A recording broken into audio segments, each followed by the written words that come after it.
100 ग्राम काकड़ा सिंगी, 100 ग्राम मगा, इनको फिलफिल दराज भी कहते हैं, ये 50 ग्राम। पिपला मूल एक बूटी का नाम है, वो आपने 50 ग्राम लेनी है। सूंड जिसको जंजबील भी कहते हैं 25 ग्राम, और सातुलवान 10 ग्राम। इन सब दवाइयों को इंतहाई बारीक करके रखें।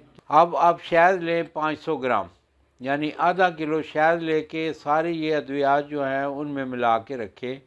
बच्चों के लिए इसकी खुराक जो होती है वो मकई के दाने के बराबर भाई नीम गर्म पानी में हल करके बच्चे को पिला दी जाए। जो बड़े लोग हैं वो आधा चम्मच सुबह और आधा शाम ये नीम गर्म पानी के साथ खाएं।